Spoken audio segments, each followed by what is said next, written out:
Are you ready? Agility from the champion. Oh, deep six! That could be it. Delivered this deep six.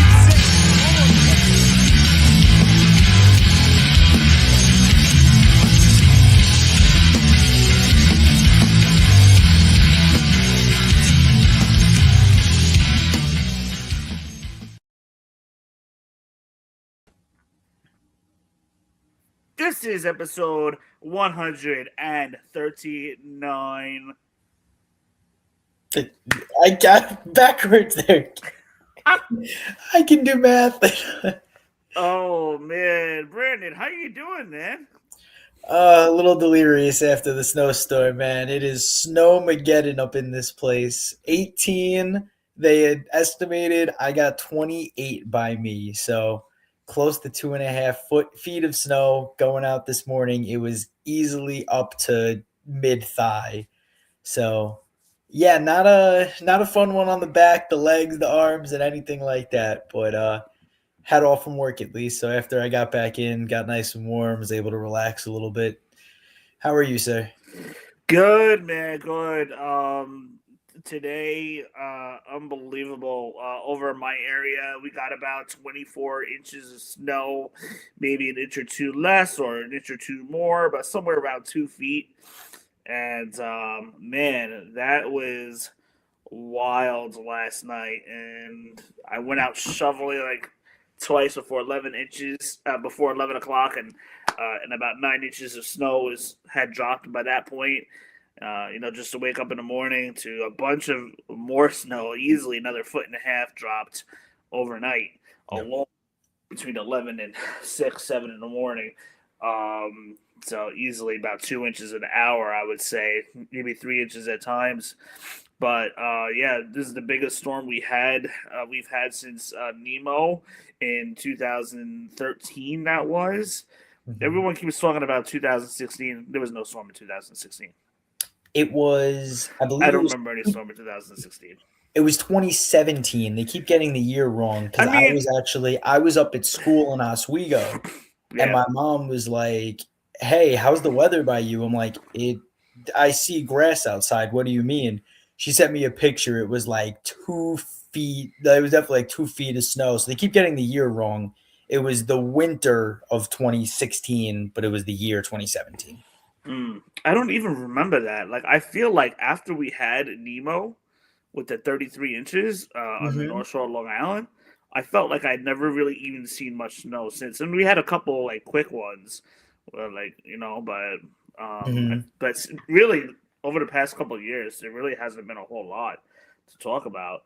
But I think the most winter total we've had in snow was like, I want to say about a foot over the last like 5-6 years or so. Because I remember coming back. It was 2021. There was a bad, like there was like a foot and a half or so in some areas. And I remember a few years ago, there was another like, it was an 8-inch snow, which wasn't bad, but it was all overnight. So the roads at like 8 a.m., 9 a.m. were disgusting. That was the last thing that we had was, I think, 3 years ago. So yeah, this winter has not been fun. no, but even forgetting about today, like this has been, it was kind of like an average to below average as far as snowfall totals, until today.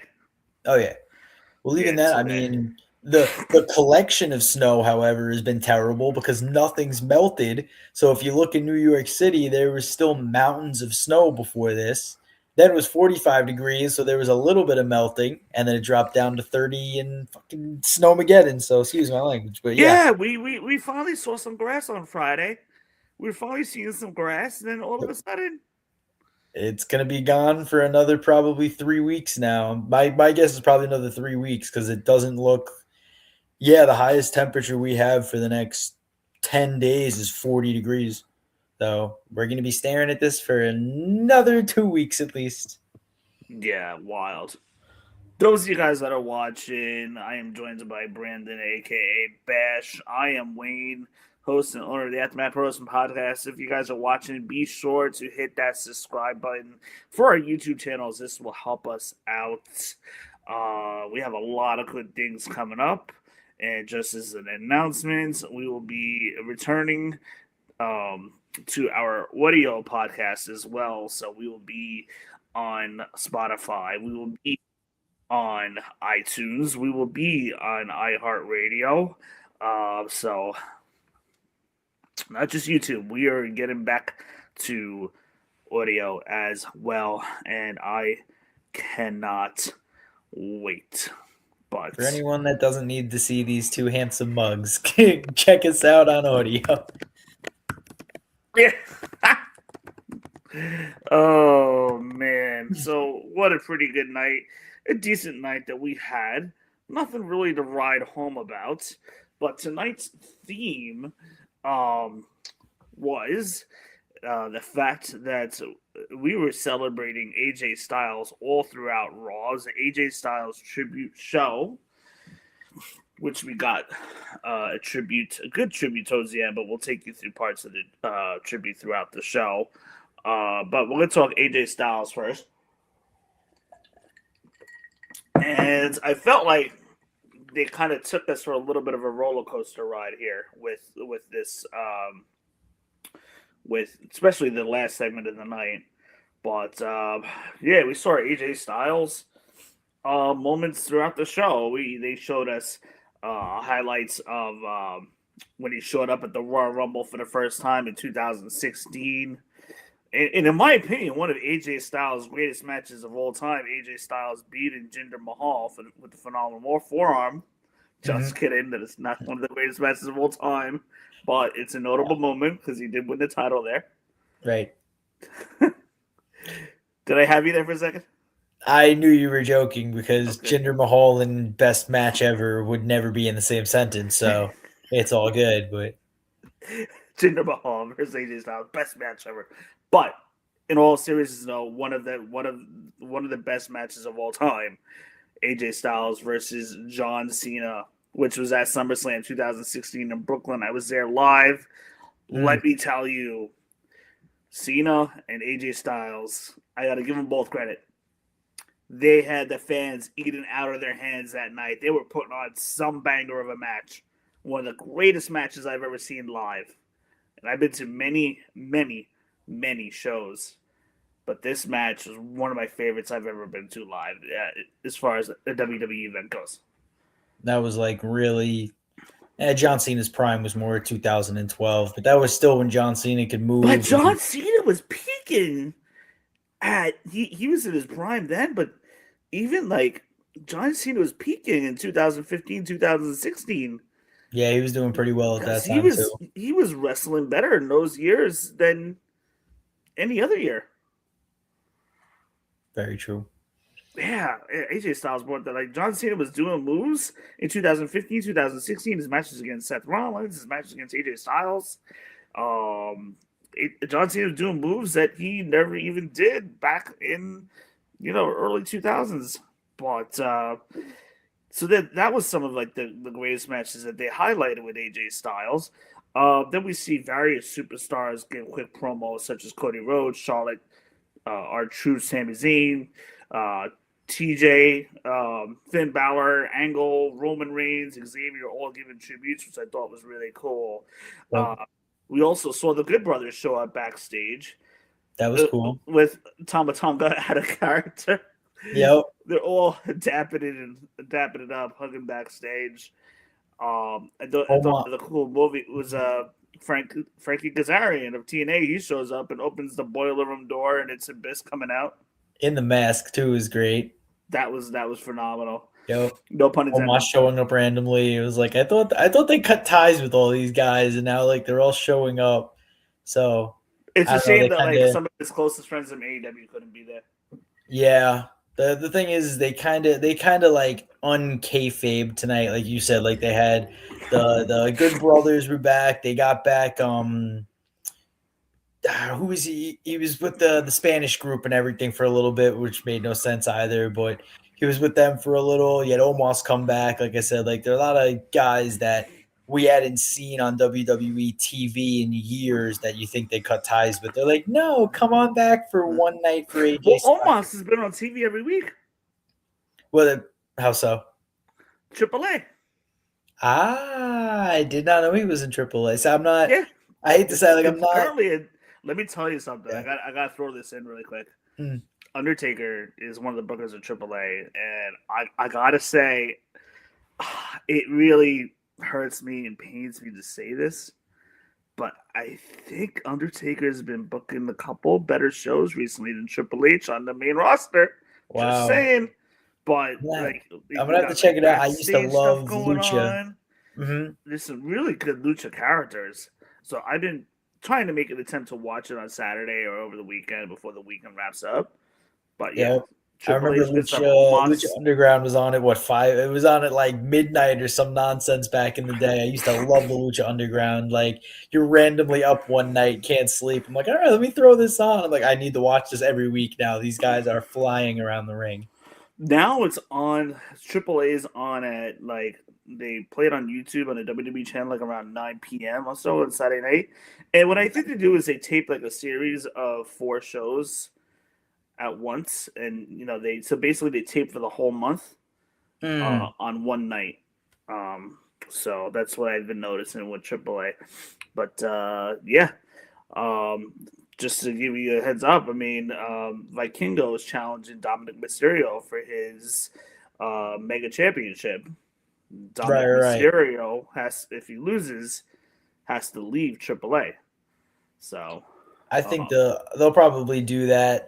I think that he needs to focus a little more on the IC title and WrestleMania coming up. Yeah. So keep him out of that. No reason. And I think also bringing him up in the next few months will be a smart move as well, because a lot of people know about Vikingo and everything. So I think it's time to call him up to one of the main rosters, either NXT. You could put him on WWE Speed if you want. Like, there's a lot of places they can use him. And then get him to the main roster by SummerSlam would be a smart move. We saw the tribute to AJ Styles. That tribute was using the song "Higher" by Creed, which is Creed is one of my all-time favorite bands. And in that video, we got Undertaker highlights. We saw Taker's last match, which I thought was really cool. So seeing those highlights really cool. But then you see AJ Styles come to the ring at the end of the night, and AJ Styles is greeted by the fans with a big thank you. And AJ's kind of taking it in, getting a little emotional. One of the key highlights of this was basically AJ Styles says he's missed birthdays, he's missed anniversaries, he's missed games, and he says it's really been like tough on him, And then he's also says that his biggest flex is having the best wife in the world, which I thought was really cool. And basically just gives her credit for like continuing to, push him forward and for holding the family together. Because reality is, AJ's been on style for 300 days out of 365 days a year. Yeah, he's never really gone part time. He's been wrestling for 25 years. So he says that losing to Gunther is not the way he wanted to go. And that also the fans, would have liked to, have AJ gone out on a higher note. But he also said it was poetic because not many people get to go out where they started. And he note that he began Royal Rumble 2016 and then ending Royal Rumble 2026. He lays his vest down. He wanted to take his gloves off in his home of Georgia. He says he wanted to do this at home, which is why he didn't take his gloves off in Saudi. So then everybody comes to the ramp. giving him congratulations of sort.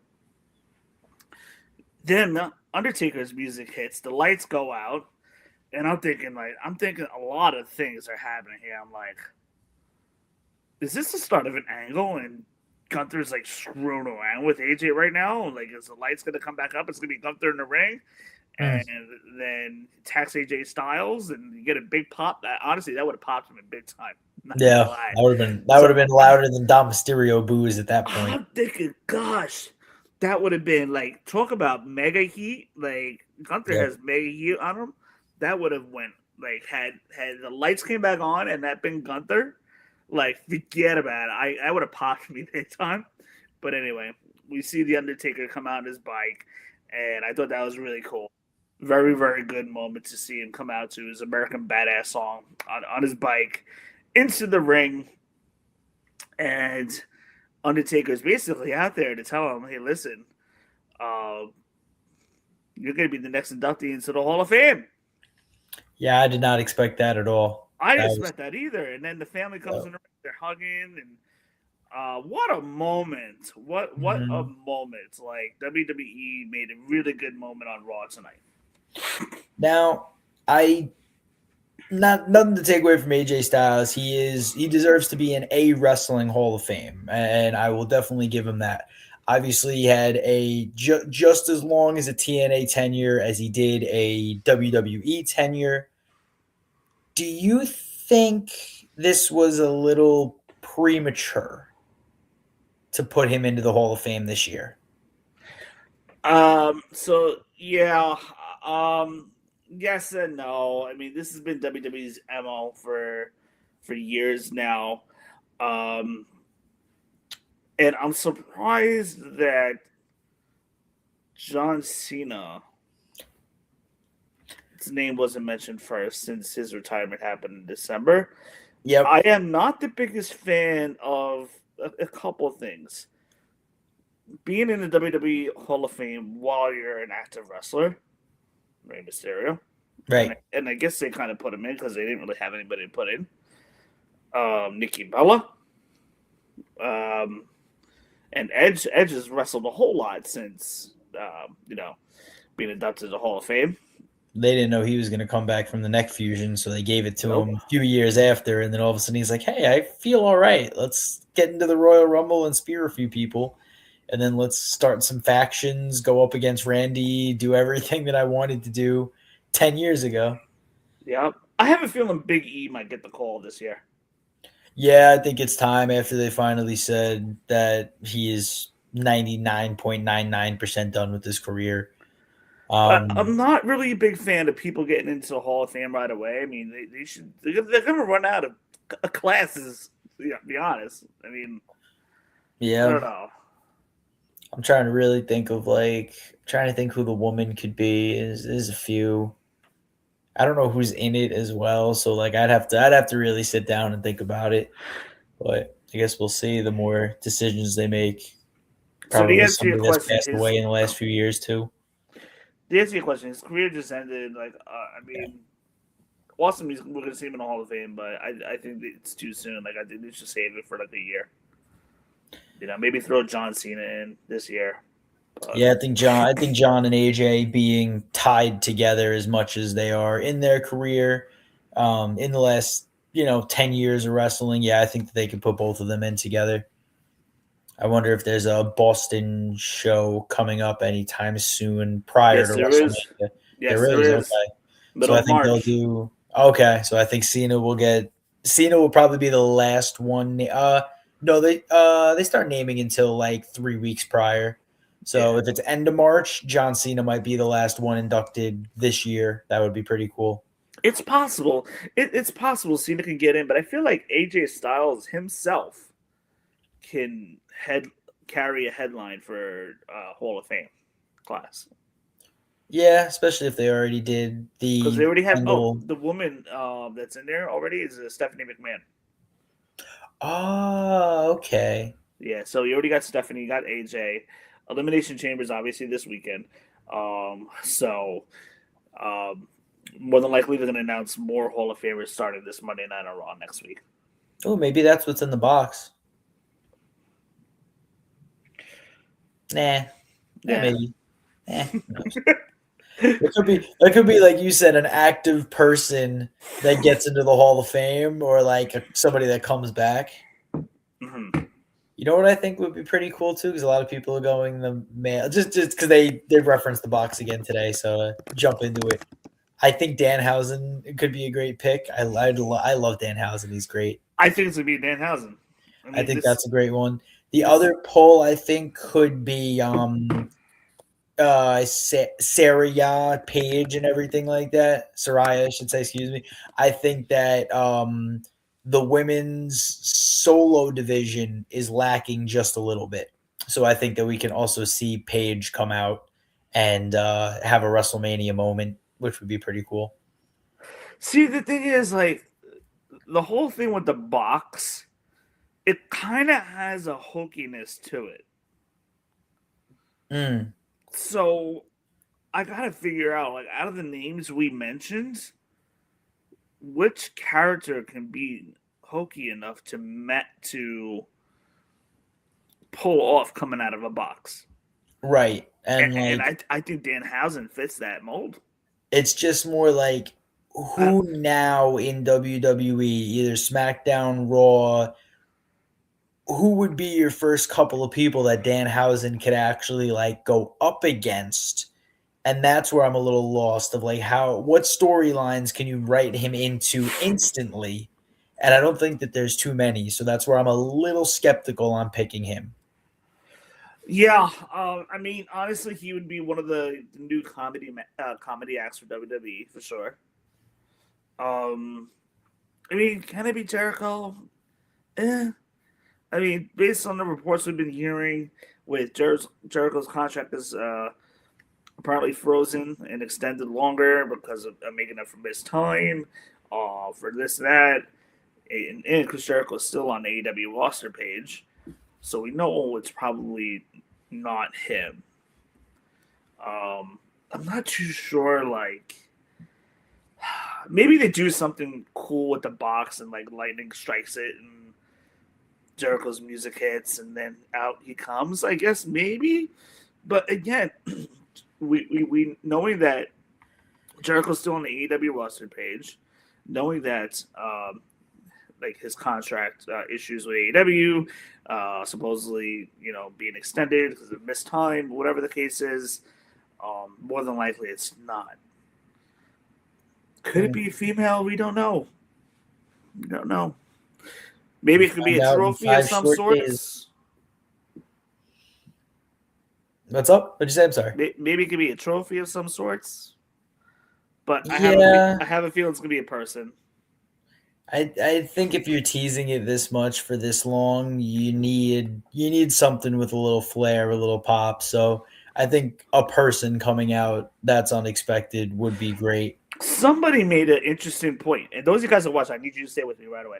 I need you to stay with me. Somebody made an interesting point that this box could be a hint towards something else. So, Pete, Yeah. who's been on our show a couple times recently doing some of our pay-per-view post shows, was saying that quite possibly what's in this box is a clock. A little box, a box inside a box, Could if it you be will. Yes. like a grandfather clock, and then maybe we get like a little TikTok hint towards somebody that could be coming back at WrestleMania? Maybe, I don't know. Just throwing it out there. It could be a grandfather clock with a TikTok sign.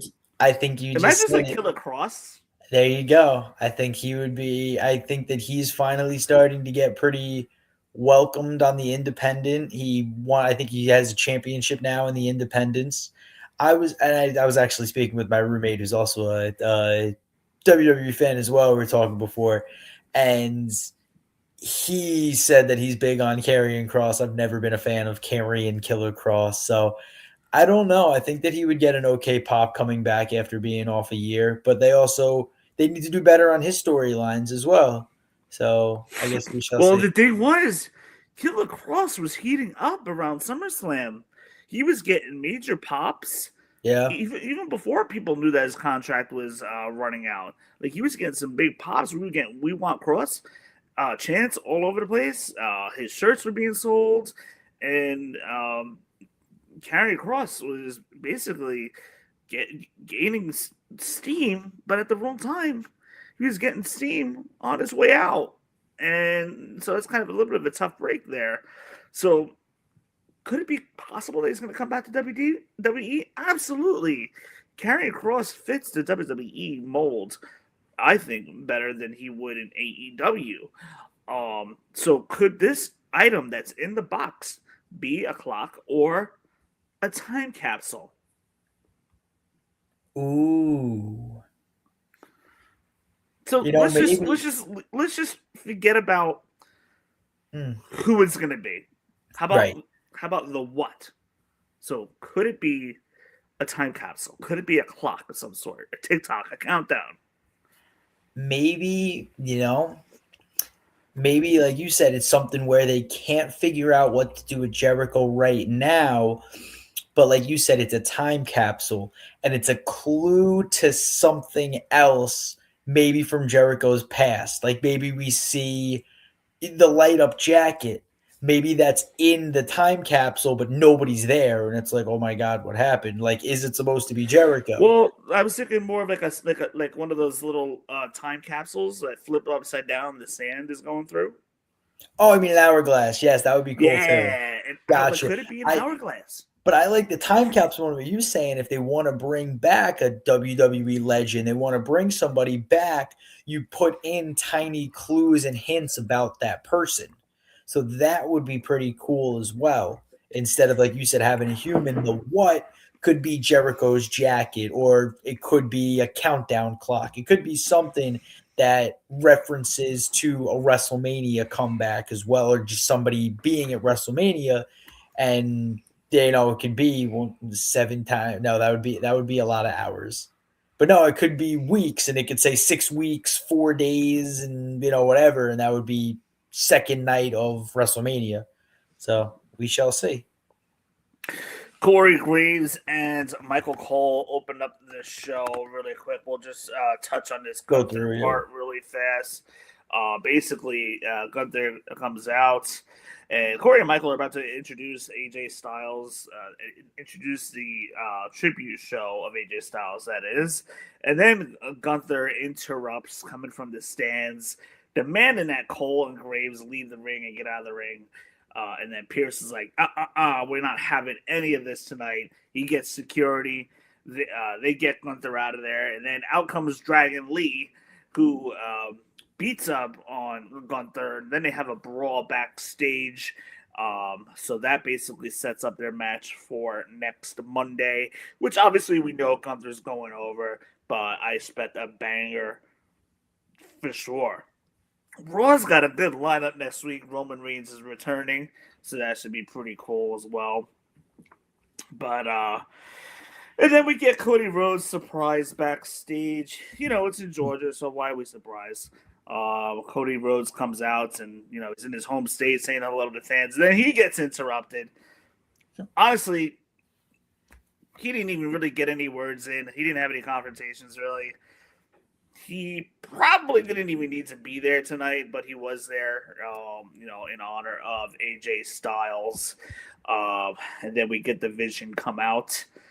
So they came out, and oh man, we had a really tough break. But we had, let's see here, Jey Uso versus Grande Americano versus Bronson Reed, and couple cool spots. We see Americano suplex Bronson Reed. Right. Bronson Reed with Jey Uso and Grande. He did a double Samoa drop to them. But then there was this point where Bronson Reed, he seemingly hurt his arm during the match, turning this match into a one-on-one for a few minutes.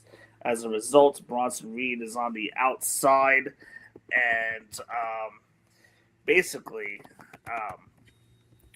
so Bronson Reed's on the outside. Jey Uso wins with the spear, followed by the frog splash on Grande. I'm not convinced that this was the original plan here. I gotta be really honest with you, because we don't have one member of the Vision in the chamber, as far as I notice. Yeah, no. Bronson Reed was, and I remember we were talking about it last week. Bronson Reed was absolutely supposed to win this match, no question. They were probably trying to set up future uh, matches for the Vision, future things. That's the good thing with the Elimination Chamber is there's been so many matches that you can create when people face off in the Elimination Chamber. Yeah. Now, because Reed's not there, the Vision is basically kaput. And I think the thing was, if you have Bronson Reed win, they must have made the decision where, like, we don't know if he's going to heal in time if he injured himself worse than just a little nick. So they were like, you know what, let's put a big name in. They pulled the trigger to have Jay win tonight, which again, smart move It looks versus like they did that on the fly. OG. Absolutely. And that's the thing is, the refs have the earpiece, so they're talking to Triple H in the back and going, well, Jay, luckily we put Jay in this match versus two, I'm not going to say two nobodies, but, not to say that Chad Gable wouldn't be able to hold himself in the Elimination Chamber, but at least now you think, hey, Jey Uso could still potentially be in the championship match, no question. Like he could absolutely go over to SmackDown and do what he wants. So here's the thing. There was a major announcement tonight. Michael Cole, I don't know if you caught it or not, but they did announce that Bronson Reed suffered from a bicep tear injury. Wow. That is, in my estimation, about 6. It could be 6 to 8 months before, because you're talking about not only the healing part of it, but then you're talking about restoring your biceps ability to lift weight again. What did he even do I here? don't know what he did. Like, he landed wrong. I need to see the highlight again. He landed it was like when he landed or something. Here, I got something you. overextended. But I had a bicep tendon tear where it attaches the shoulder and the bicep, and then my bicep sank down to my elbow.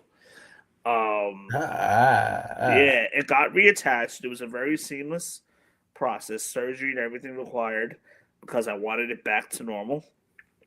They said I probably could have had my bicep healed with physical therapy, but cosmetic wise, it would have never gone back to the same. I was like, no way, no way. Cut me open, reattach that thing now.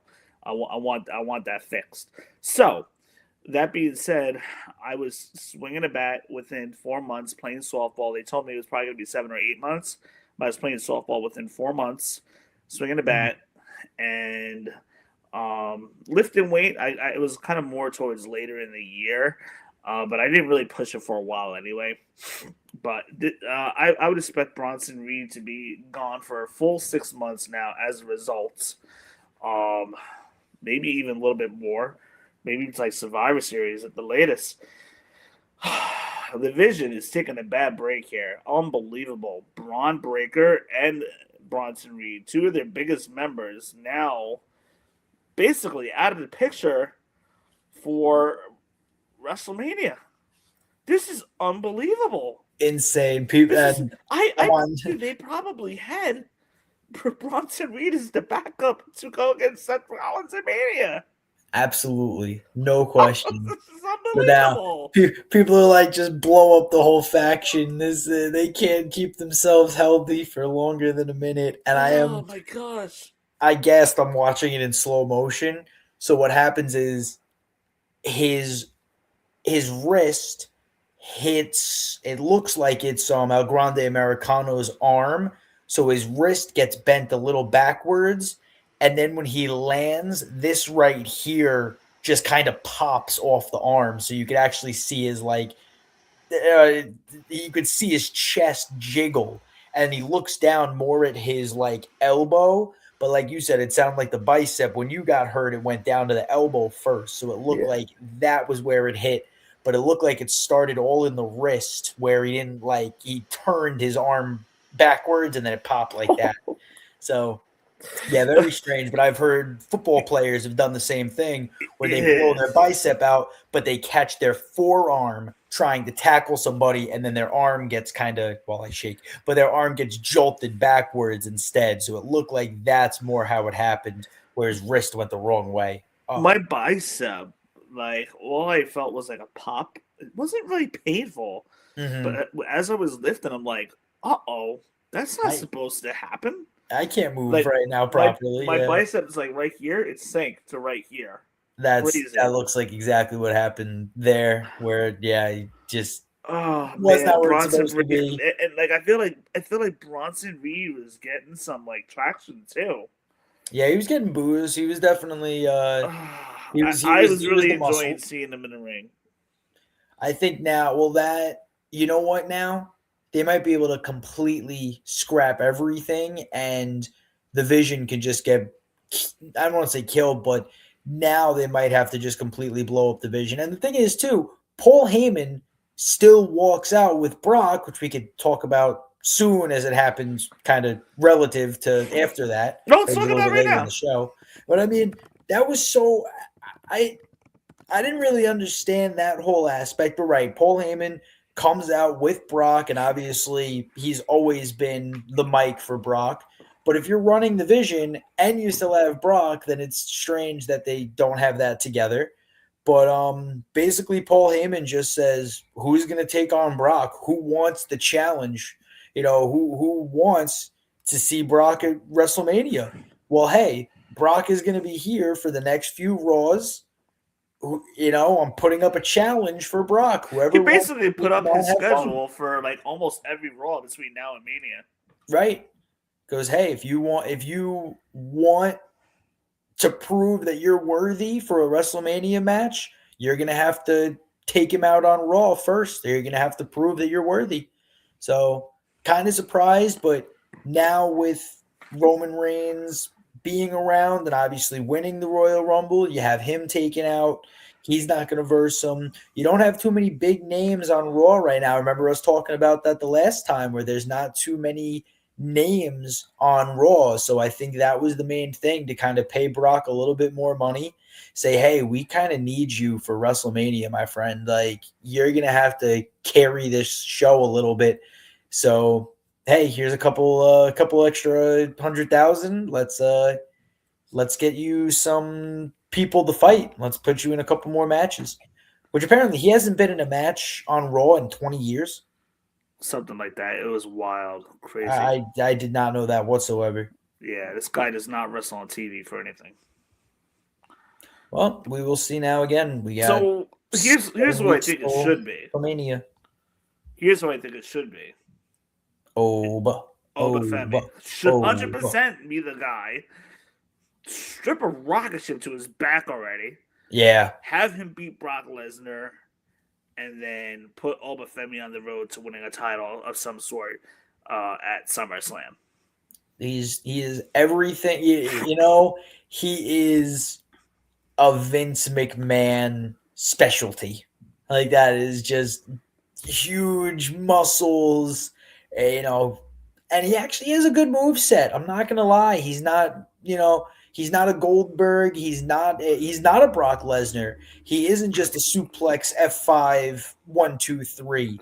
He's able to throw those kicks. He has big hands. He has the clotheslines. He's able to move against the rings. He looks really good in the ring the last few times we've seen him. So, and I watched a couple of his NXT matches. Dude is scary. Like he can really move in that ring. So, like you said, I'd be surprised if they don't strap a rocket to his ass and let him fly to the moon. No. Like honestly, like I think like you gotta have him. You gotta. So I'm hearing the internet, and again, this is what the internet chatter is, that LA Knight's gonna be the guy to answer the challenge. Okay. I mean, what else is LA Knight doing? They do have him on Raw. I mean, Really, LA Knight's been feuding with Division all this time, but I could Brock's see is LA. I done. could Brock see LA Baker's Knight. gone. No, we've got an LA Knight versus Logan, right? That's already happened. Oh, I don't remember. I can't because I feel like it was. Yeah. It was. I remember the face off and everything. It was hysterical because he was like, "You want to call yourself a megastar? You make videos for 12-year-old girls. How you doing?" I'm like, "Yo, come on." Like, Wow. yeah, because he calls himself the megastar, and then they both call themselves the megastar. So it's like, nah, I'm the real megastar, but I'm the megastar of WWE. You're a megastar of YouTube. But, I yeah, I I I don't know. I don't Like, know if they ever versed though. That's I the don't thing. know.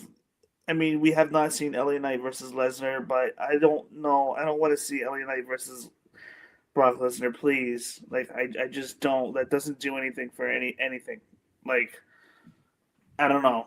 I I, Oh, it I wasn't. feel I feel like Oba Femi against Lesnar. I think it would serve Oba much better because that's your Yeah, future right there.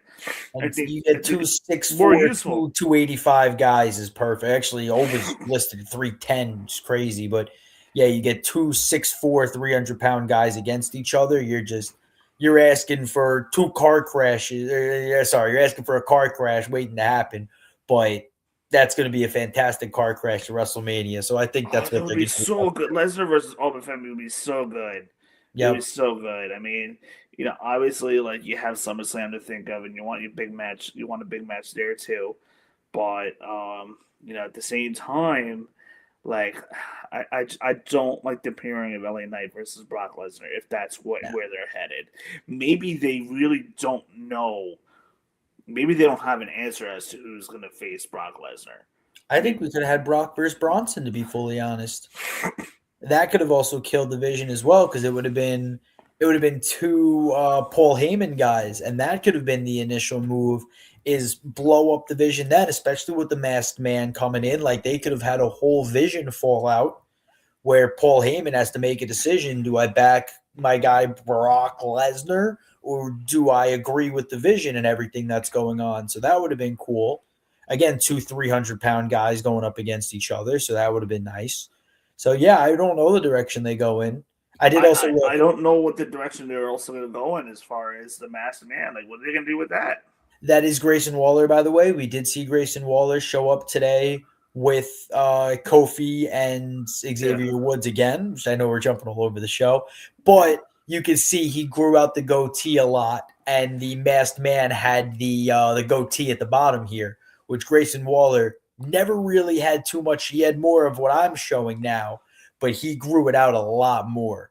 And in the mask, you could see the beard. So I was like, no, that's definitely Grayson. Now that you saw his face for the first time in about a month or so.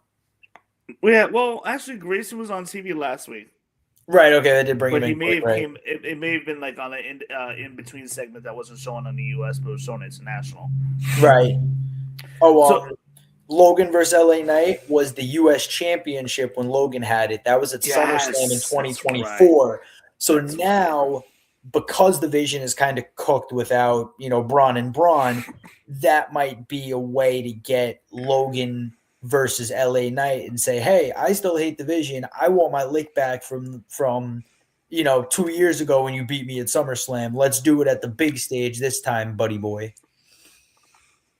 So we will see. I think that's probably the smartest move now that Bronson isn't there. LA Knight versus Brock. There's no growth there. There's no story there. But Logan and LA Knight having a past, I think that's your next WrestleMania match to make. If Bronson Reed is in fact really hurt for these next 6 weeks where he won't be able to wrestle. Yeah.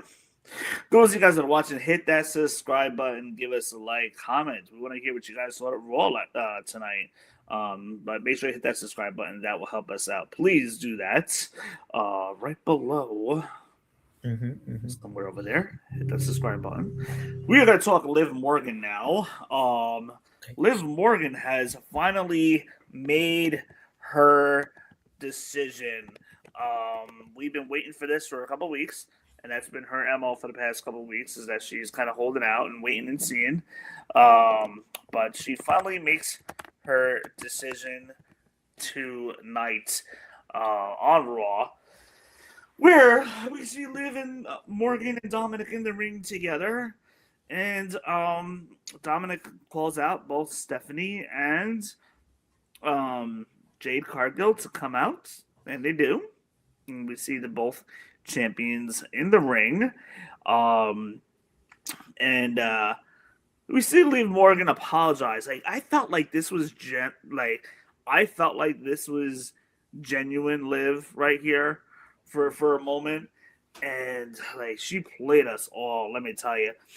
But we see Liv Morgan apologize to Stephanie because she never knew that how Stephanie Vacquier had to scratch and claw all those years, and how she didn't have access to all the best facilities and the best doctors like Liv Morgan did.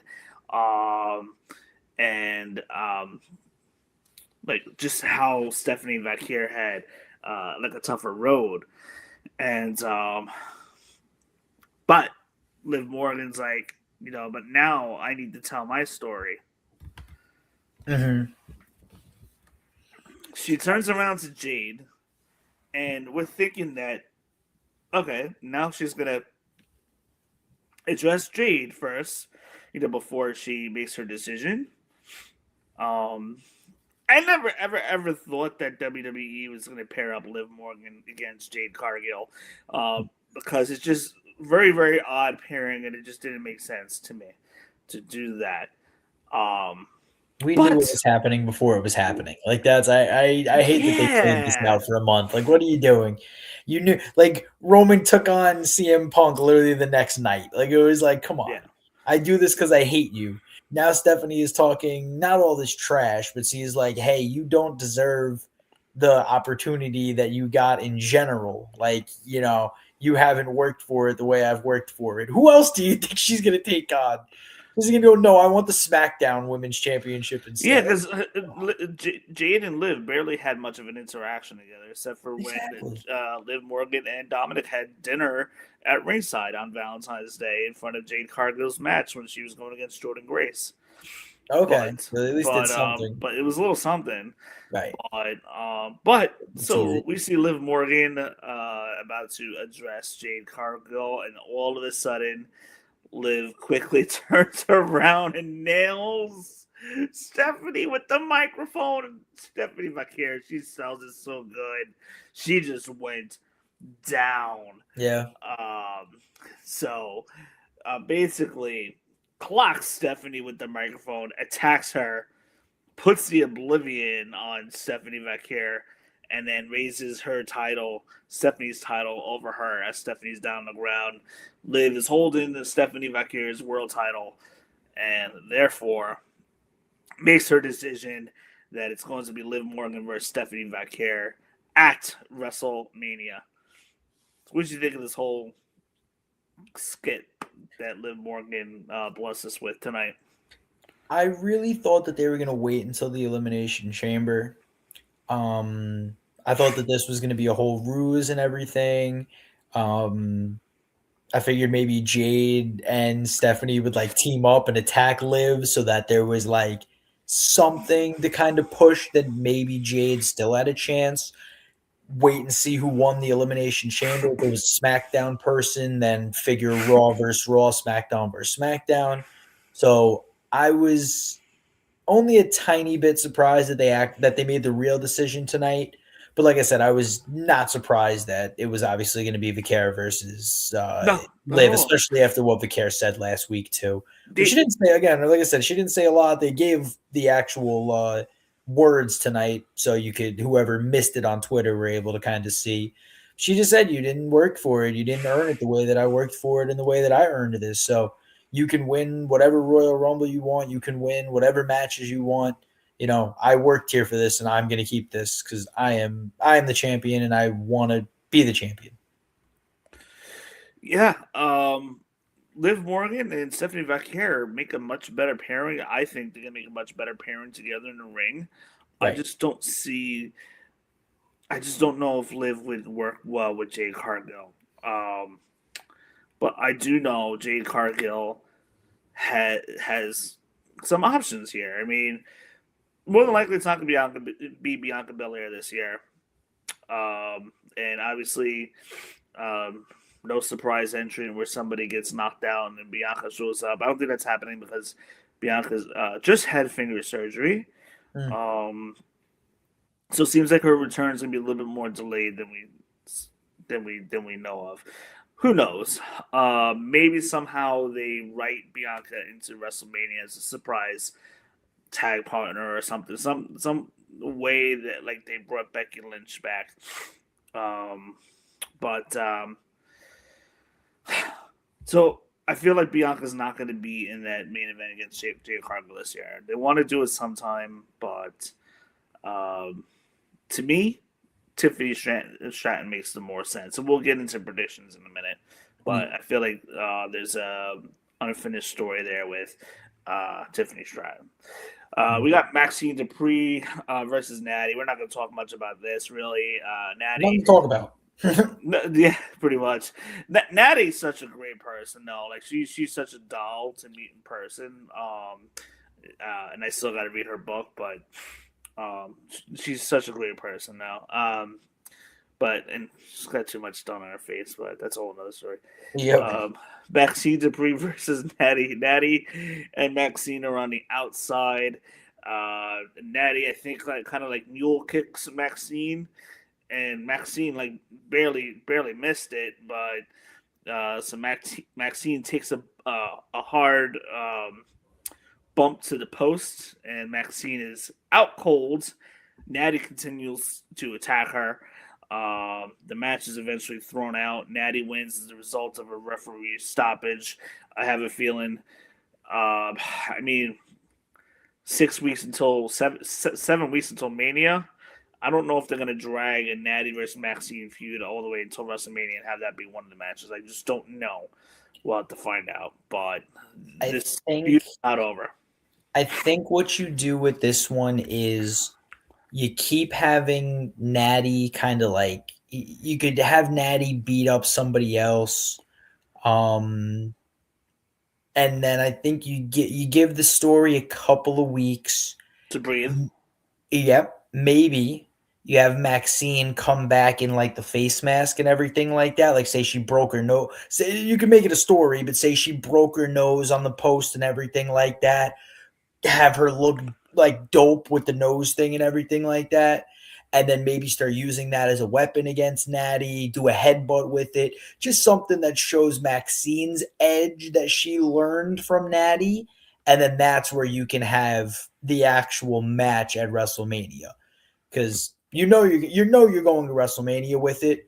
But yeah, that now that they did that where it looks like she was really knocked out, you can let the story breathe. You can have Natty talk without Maxine showing up and going, I will continue to do this to everybody.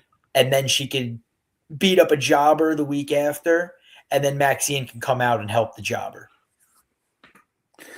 We see continuous dissension with the Judgment Day. It's been on and off. It was kind of a little bit on and off with the ladies, and they still might revisit that. Mm-hmm. But we see continuous dissension, especially over the last couple of weeks with Finn Balor. Finn Balor and JD kind of clear the air tonight. But Dominic has a problem with nobody was there for him last week during his match, his qualifying match for the Elimination Chamber. And so Dominic wanted people there for him. On the flip side, Finn didn't want anybody showing up for his match. Finn just kind of wants to win it on his own.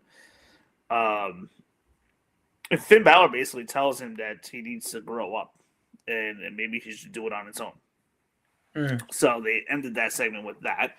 So I thought that was pretty interesting. Some teased dissension there. And we're going to get to that in a moment. And then we see a Rusev and Oba Femi confrontation backstage. Pierce says, we're going to handle this another time because the show is already booked and it's AJ Styles' night. This isn't happening tonight. So, could we be getting Obafemi versus Rusev for Mania? Has Rusev had a singles match in the last 4 months? Like, Yeah, is he just he's getting had some catering for? matches. He's had Yeah. some matches on main event. More than likely, Okay. he had a match on main event tonight. So, if I people don't. watch main event, they'll realize that he's had matches, but not Yeah. on Raw lately. I'm gonna have to check in a little bit more to my WWE and everything because I don't know. There's definitely a lot of things like you said going on. There's the speed on Twitter. There's NXT Tuesday night.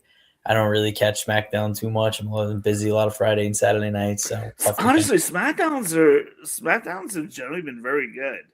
Ilya Dragunov has been the best on SmackDowns, but like match wise, and Mhm. what's his name? Gosh, Carmelo Hayes, he's been having some bangers too. Yep. But SmackDown's really good. My guy is Trick over there, man. I love Trick Williams. Trent That's another one Williams I saw.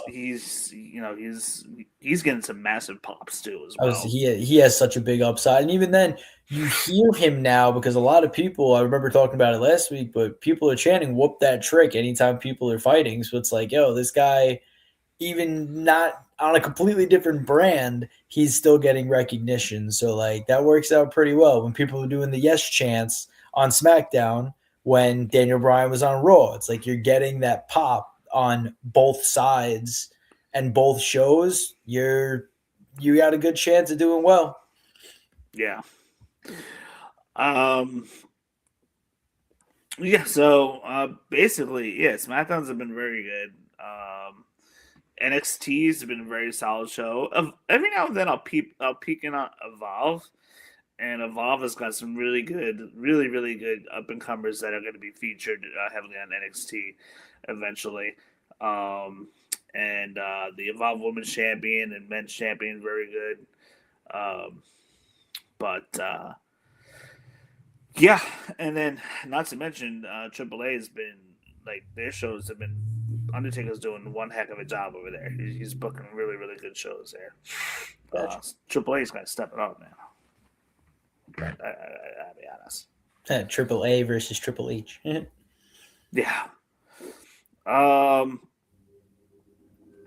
And then so Evans tonight versus we see Kofi quick. Javon Evans versus Yeah. Kofi Kingston. Yeah, we Yeah. see Waller with the cheap shot on Evans, and then Waller gets into it with Offset. Offset throws Evans over the announce table, and Kofi Kingston is then distracted. Javon Evans beats Kofi Kingston with the OG cutter.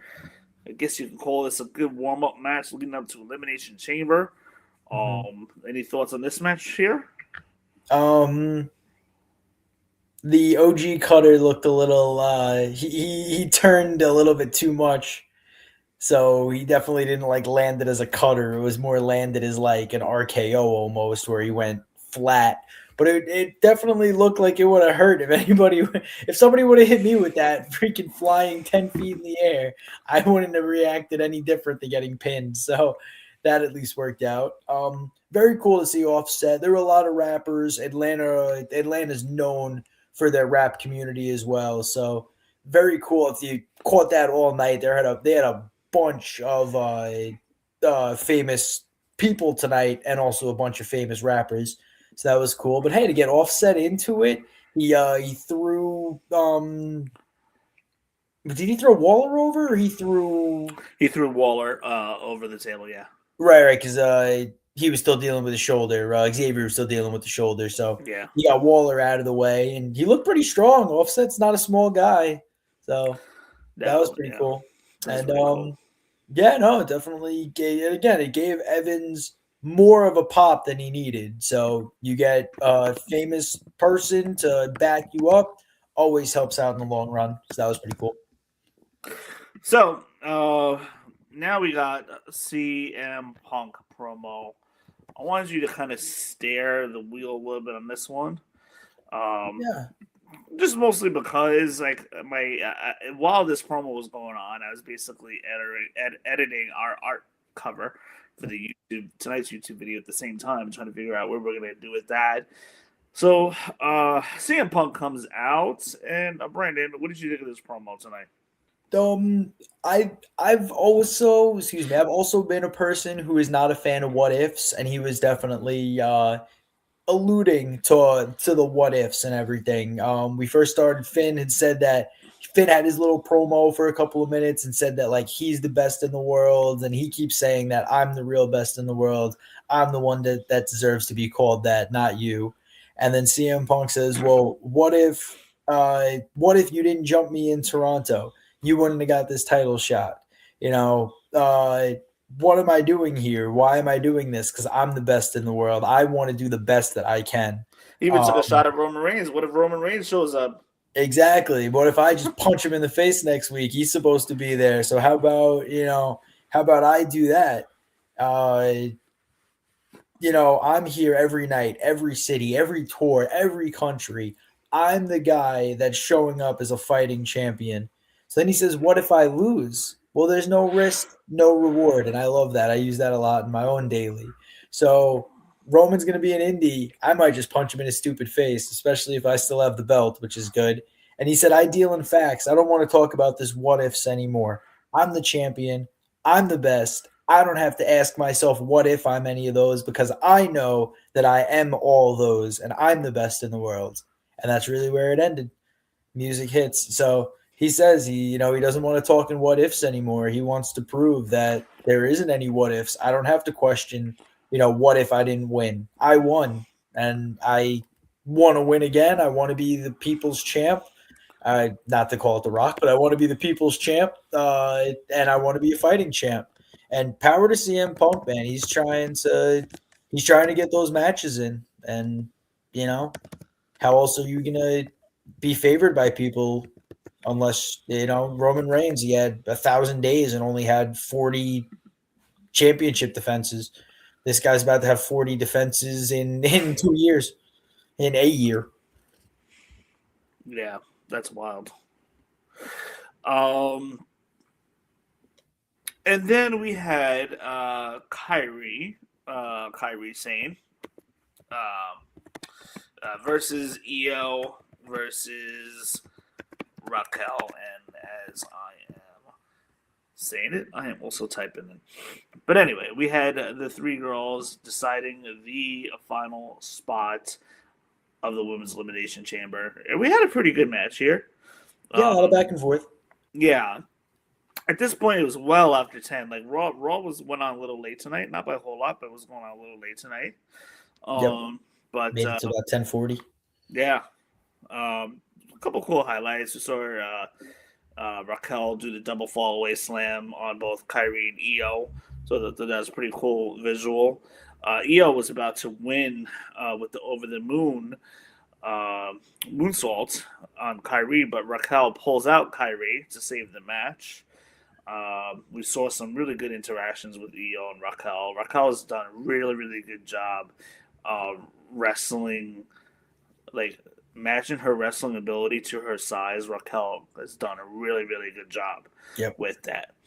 Uh, Raquel hits Kyrie um, with the Tejada bomb because Kyrie messes up the elbow, misses, and Raquel catches Kyrie and hits the Tejada bomb on there for the win. So Raquel is going into the women's elimination chamber match.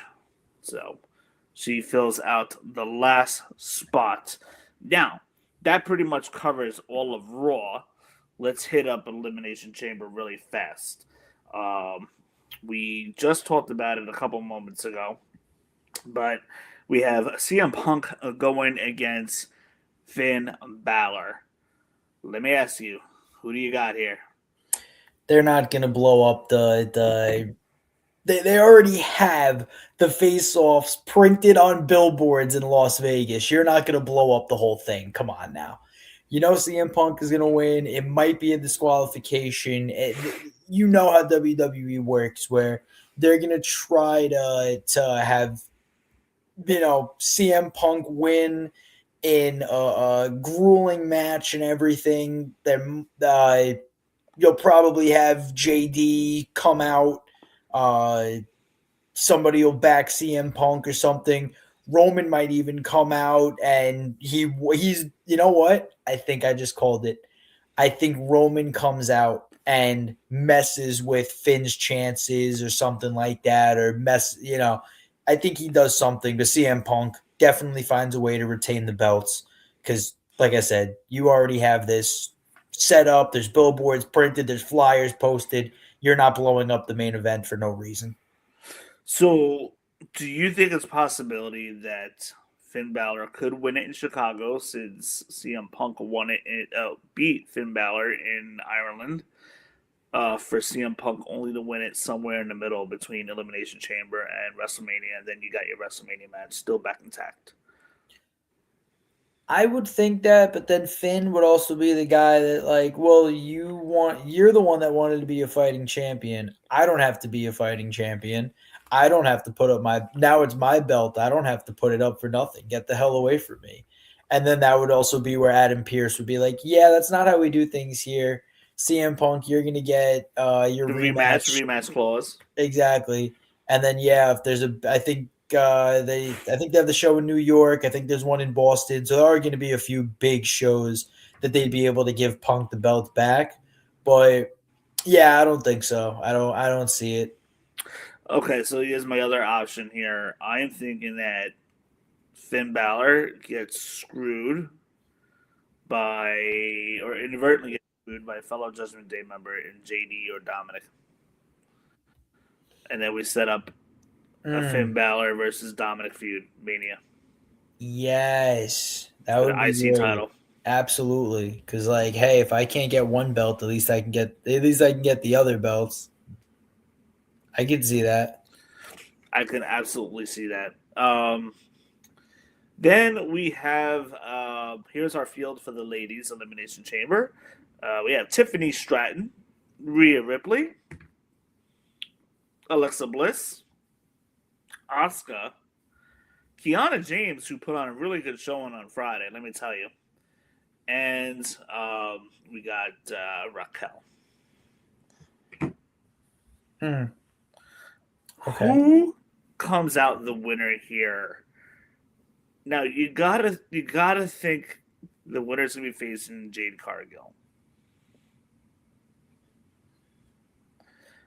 I think we got two people out of this match that is probably going to win this match as the favorites. Go for it. I think they did kind of tease Raquel and Jade Cargill with the stare down when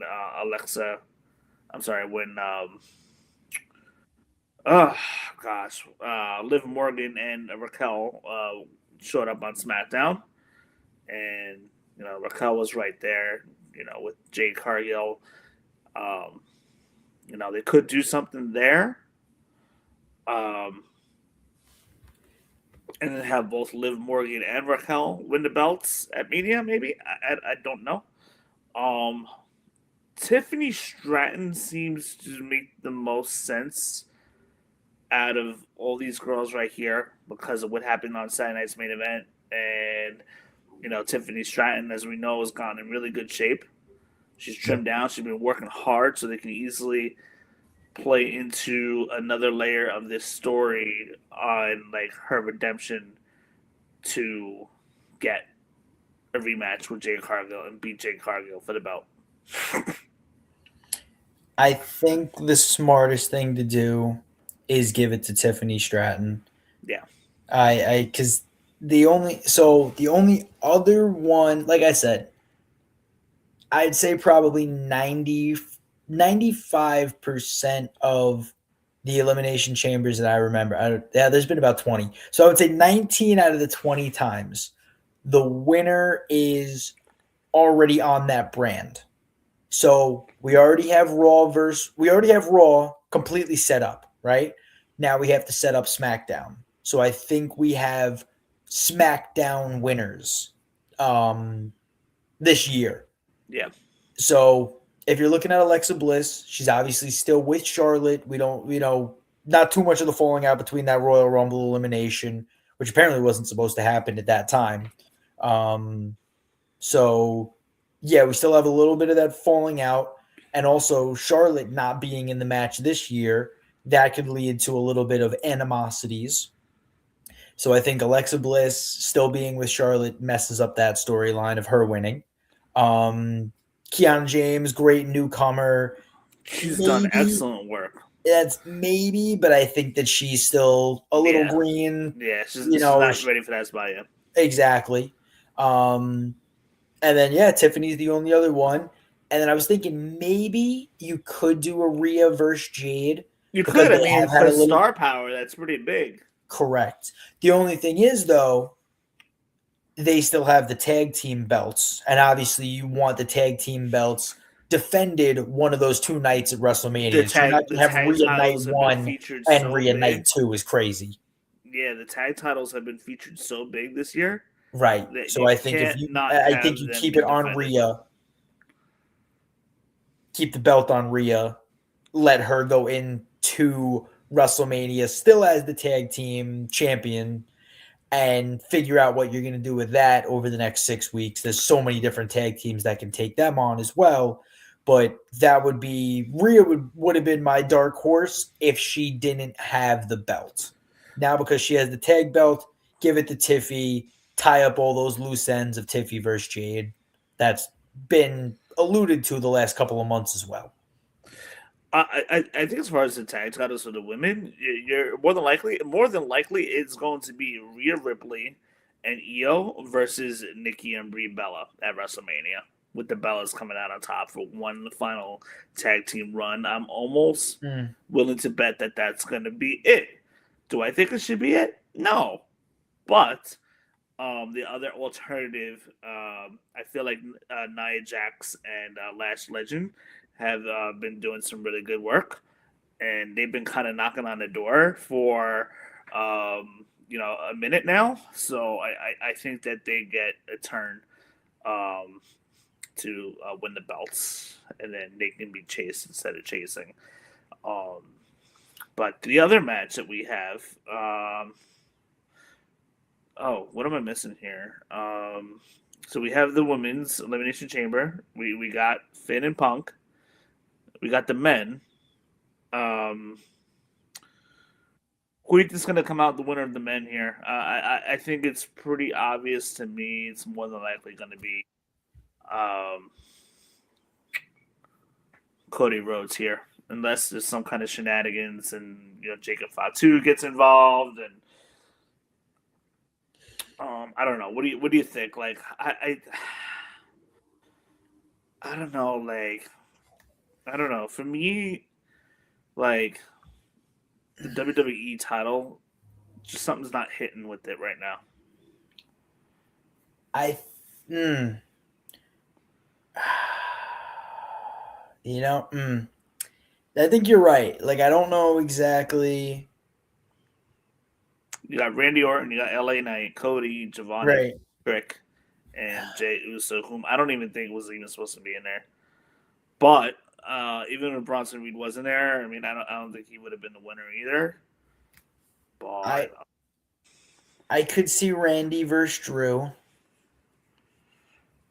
That would make sense to me. yeah, then somehow Jacob Fatu gets inserted, and then we get a triple threat at Mania. We might get.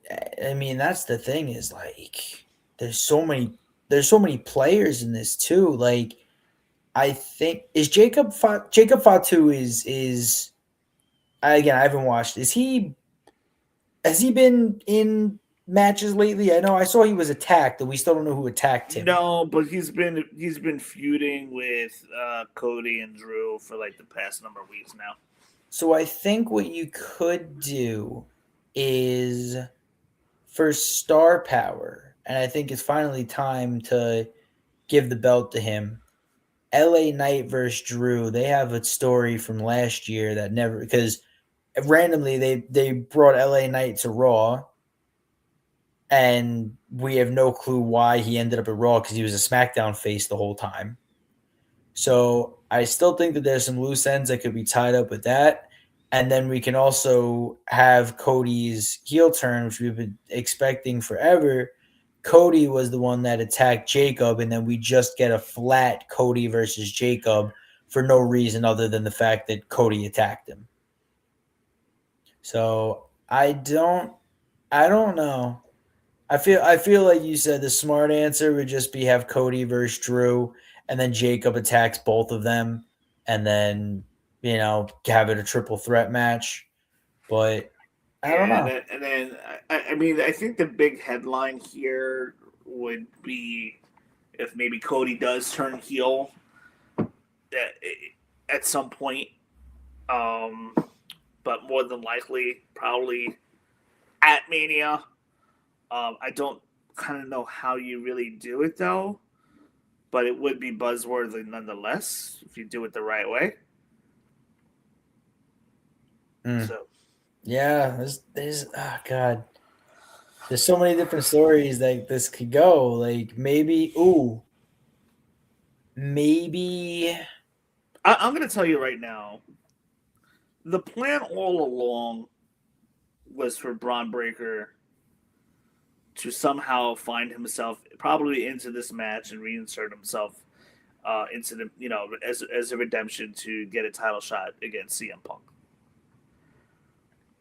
Yeah, as soon as he got hurt, then they had to give Roman the Royal Rumble to take on CM Punk. Like there was definitely a lot of things that kind of messed with this story. I have a feeling that there was going to be somehow a plan for Braun Breaker to win a title at Mania. Yeah, I think it was probably time for him. And now with Reed being hurt, not that it was Reed's turn either, but that would have also kind of played into a couple of stories that they could have wrote because you would have had Bronson Reed versus LA Knight at WrestleMania. Now that's scrapped.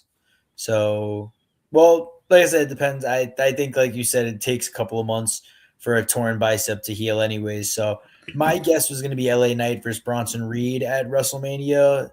That idea is killed. So now LA Knight can really go off and do whatever the hell he wants.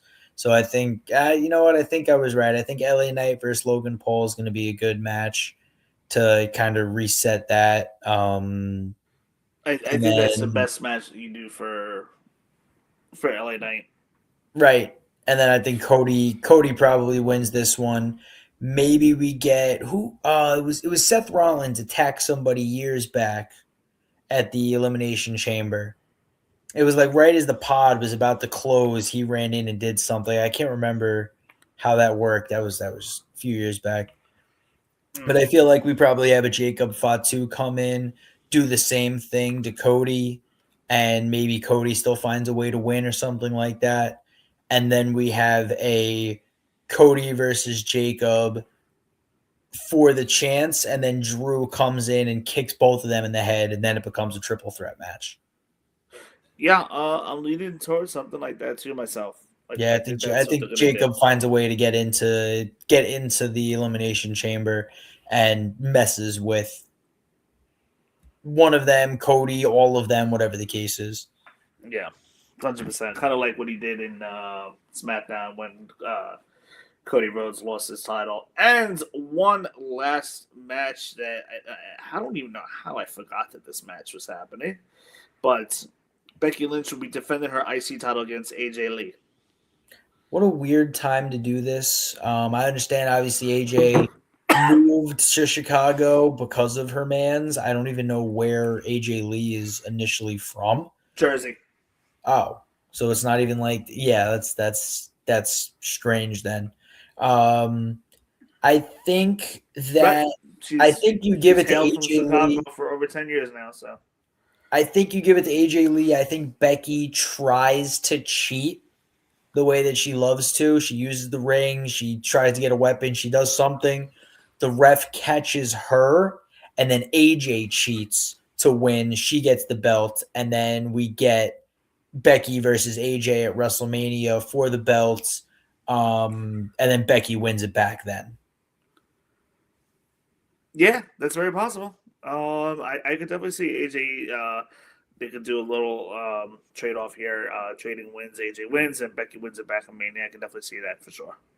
I think that my dad used to talk. My dad got me into wrestling, so I love it. But he used to always say, "There's no reason to come back unless it's for something. Yeah. So why bring AJ Lee back after almost a decade just to have a wrestling match? She's either getting paid a good amount of money or she's going to win the belt. Same way of how Tommaso Ciampa leaves WWE, gets the TNT title the next week. And then he You know? loses it the next week after. Exactly. So like Uh, sometimes that big shiny thing around your waist that you couldn't get at one company becomes this freaking holy grail to you. So, Tommaso Ciampa takes a pay cut just to, be on the lesser show but get a belt, sure. AJ obviously didn't go anywhere other than stayed home and retired at an early age for Did she ever see why she retired? no, not really. Not that I know. That's because that's the thing. I She don't think never it was due to injury. I think like you know never had a CM Punk. kid. Obviously, they still CM have their Punk dog. left. Or the dog passed away, unfortunately, right? CM Punk left because he was bitter about WWE, Mm-hmm. Oh, and so Punk left first, and AJ left after that. she left at the age of 28 with 3 herniated discs in her spine. Okay. So she had similar, I guess even earlier, but similar issue to what Braun Edge was Breaker. dealing with. The herniated disc. I don't know if she ever got a surgery from it, but Yeah.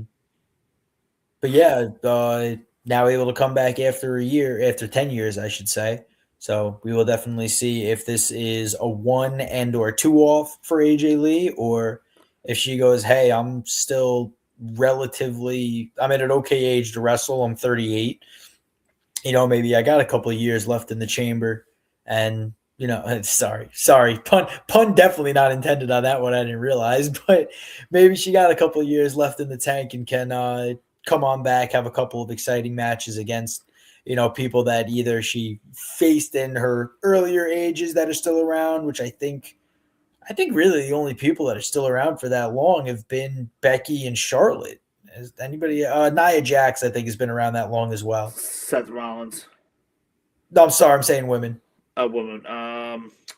Alexa Bliss, Alexa Bliss, I think. Yeah, she's probably. from I like wonder if AJ and NXT. Alexa ever faced each other back in the day. Probably not. Nikki Bella though, for sure. Yes, the Bella as well, so we can at least get that. And then obviously there's plenty of other new people that she could definitely, if Let me there's any tell you. heels go, hey, I looked up to you. Even Raquel in Judgment Day, go, hey, I grew up watching you and idolizing you, and you left while I was still a kid. I never got to watch you or wrestle you in your prime. Let's wrestle now. So I wonder if that's even in AJ's mind now. If she's going, is this a one-off if I lose? If I win, is this a two-off where I'll keep the belt to lose it at WrestleMania and then, ride off into the sunset? Or do I want to keep wrestling? So I guess Yeah. I wonder wrestling with or against Seth and Becky last year, if that did light a fire under her butt to come on back. So a lot of questions to be answered this weekend. Oh yes, and we could honestly say that Elimination Chamber is this Saturday, but that is the last stop, pay-per-view stop until WrestleMania. And Mm. I'm excited. I am so excited. So I just found out that I don't know if you've seen the headlines, and this is the IWC again. The IWC talking about how ticket sales are low. They blame it on Triple H and the booking and TKO pricing out the fans. Blah blah blah blah blah. Whatever the case is, but I paid $980 for my ticket. I'm sitting in the high 300s, not the high 300s, the lower part of the 300s. Mm. So I'm the third level up, and mind you, I paid about $980. My section is somewhere between the ring and the entrance ramp for WrestleMania, so I'm more Okay. close to the entrance ramp. The tickets, it was just announced, have over the last week they have gone down 25, 40, 50% in Wow. prices off Ticketmaster. So it's not even like, I Do mean, you know that I can get a ticket right now if I wanted to on the floor mm, for the same amount of money I paid for the 300 6 months ago? wow. I mean, I expected that. Unbelievable. I'm more surprised that people spend as much as they do for the Super Bowl, and like those tickets don't plummet. And yet this is a 2 night WrestleMania event where you literally get to watch 10 hours of wrestling, and prices either jumped way too high and they expected that they were going to be able to get premium dollar, and obviously some people did, I don't want to say but go for the bait, bite the bullet, whatever you want to call it. But now that they realized that they were not selling, some people and Ticketmaster were like, all right, we're going to have to drop the prices, or we're going to have, you know 40,000 people at a place where we could fit 70,000, and that's not good. Yeah, no, that's really not. And so the prices have gone down big time.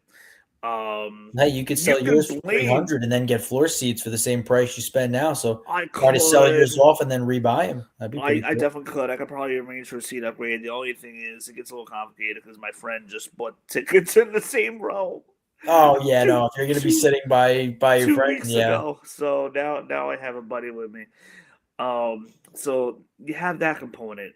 Also with WrestleMania, um, mind you, this is the second year in a row they're going back to Vegas. If you play your cards right, Vegas is still very affordable. Hmm. But in general, Vegas is pretty expensive. Getting around, rental car, food, hotels, and what have you. We do things in groups, so that's how we save a lot of money. We always have for years on these WrestleMania trips. People probably don't want to go to the same spot 2 years in a row because people like to do WrestleMania on their vacations, but at the same time, people like to go to different places, I'm sure. To go back to the same place 2 years in a row, I'm not too sure if fans are necessarily all that fond of. Um, I am pretty confident though with the dip in prices, and as we get closer to Mania, and if they can put it together, really good programs over the next 6 weeks. I do have a feeling though, especially if the ticket prices go lower, that they're going to move a lot more very soon. I cannot see the majority of the 400 section being tarped off at WrestleMania. I don't see that. I think the diehard WrestleMania fans have been traveling to WrestleMania for a long time now. They're gonna go regardless, but I do understand the 2 years in a row and people don't want to go to the same venue 2 years in a row. And I'm kind of like the same thing too. I went to New Orleans once. I didn't want to go back a second time so soon. I'll be really honest with you. Yeah, I don't no, that want to go makes back sense. so soon. If you're gonna be spending your money on that, you might as well get an experience of maybe going that Thursday night, Friday. You could check out the town. They usually have a couple of WWE, events going on that Friday as well. Then maybe you stay, take a couple of days off, Monday, Tuesday, go explore where you are and everything. So like you said, if you're traveling, you can make it a couple of days out of it versus just going for WrestleMania. I've done that a couple of times at a few I like going to concerts and everything. So I've done that instead, where if I go to a festival, I like to take an extra day or two and explore the land. So like you said, Vegas isn't in Vegas. You can literally walk on the strip and not have to spend $1 and still see a bunch of, fun stuff going. I know the strip has kind of went down over the last few years, unfortunately, but regardless, you can still enjoy the town and everything. Same way of like if you go to California, there's plenty of stuff to do out there. If you go down to Florida, Louisiana, obviously you got Bourbon Street. So there's stuff to do where if you're gonna take that trip and spend that money, you might want to spend an extra day or two. If you went to Vegas in 2026, who wants to go back and do the same thing in 2027? That's where, like I said, you want to go to these different towns. So I absolutely agree with you. I um I 100% agree. This Las Vegas trip, and I'll close up with this. We I'm going a couple days early. My buddies are going on that Friday. My eyes itching like crazy. But I'm going to a concert Thursday. I get there Wednesday. I'm going to a Third Day concert Thursday night. If you don't know what Third Day is a Christian rock concert, and it's a 30th anniversary tour. Then the next night and Friday, I'm going to see Fish at the Sphere, which is Yes, I going to remember you be saying that. Yep. amazing. Mania Saturday, Mania Sunday, Raw Monday. We'll have to figure out how we're going to do that Raw. But Raw Monday.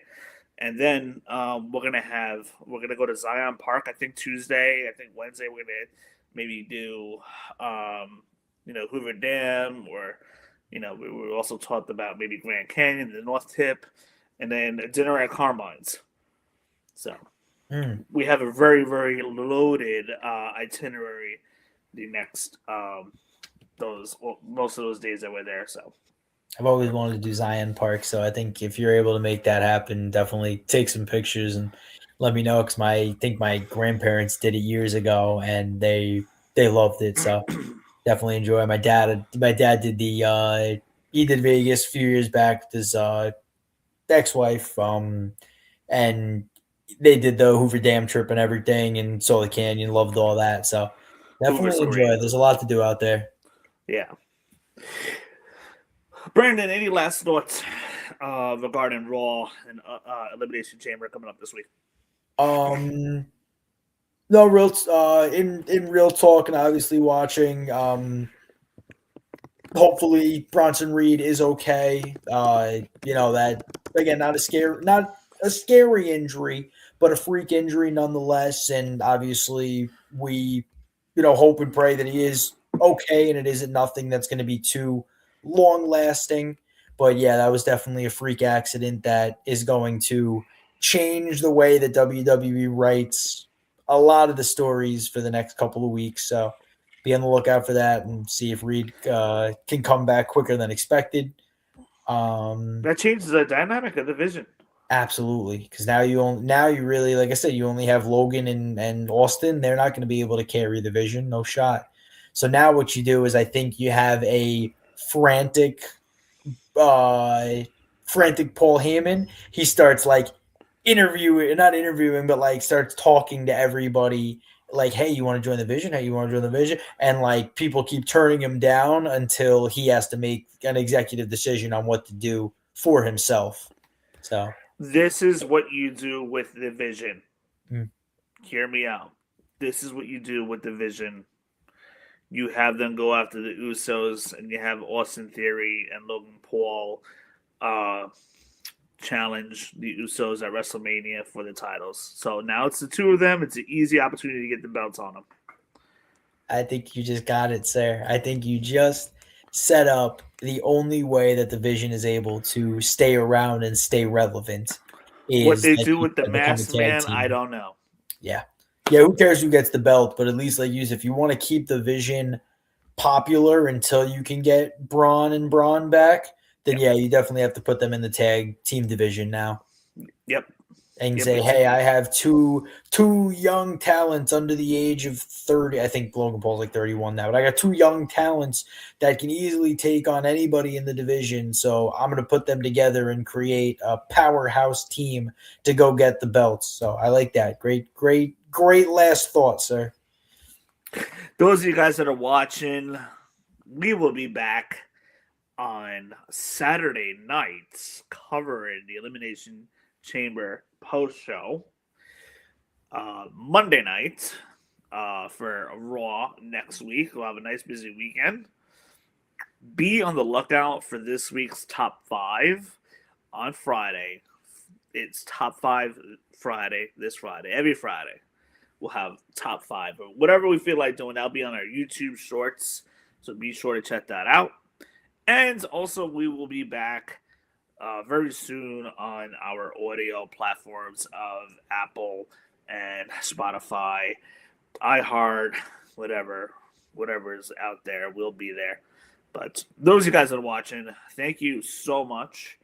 And be sure to give this a like, share, and most of all, hit that subscribe button because that'll help us out. Brandon, thank you so much for hopping on. We will see you next week, and we will catch you guys later.